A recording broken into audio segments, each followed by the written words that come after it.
means the Nathaniel, devil. if you're watching And lastly, this, the name king is anxious 'cause banned in I the United searched States. up Now, there isn't really one day a bit named Robert. Guess what popped up?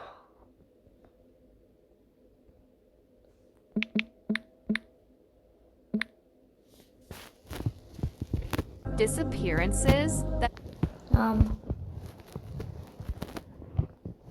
I saw this thing called Robert the Doll. He's dangerous.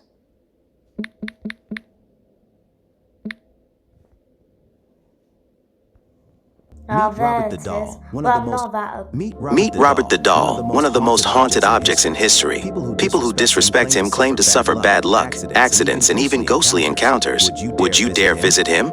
Meet Robert the Doll, one.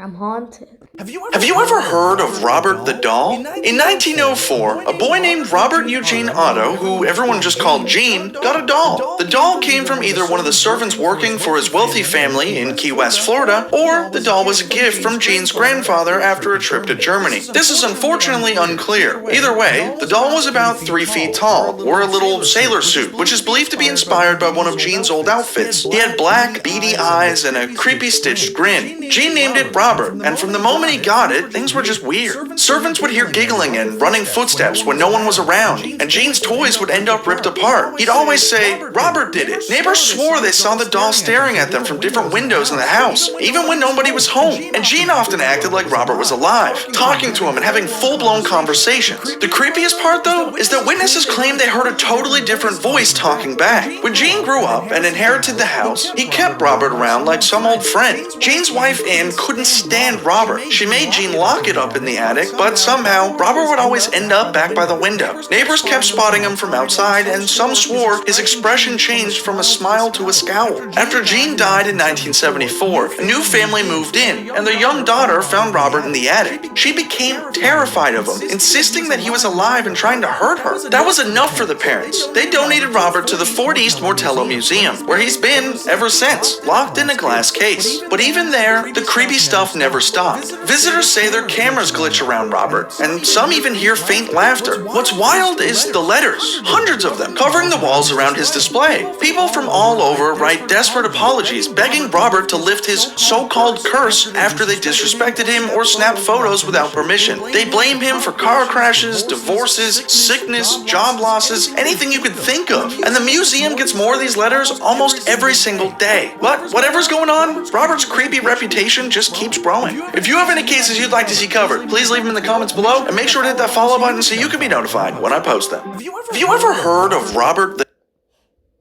I didn't know that story was. At first glance, Robert the Doll looks like a vintage toy, but behind his stitched smile hides pure nightmare fuel. But first, like and subscribe. I think that's enough nightmare for me tonight.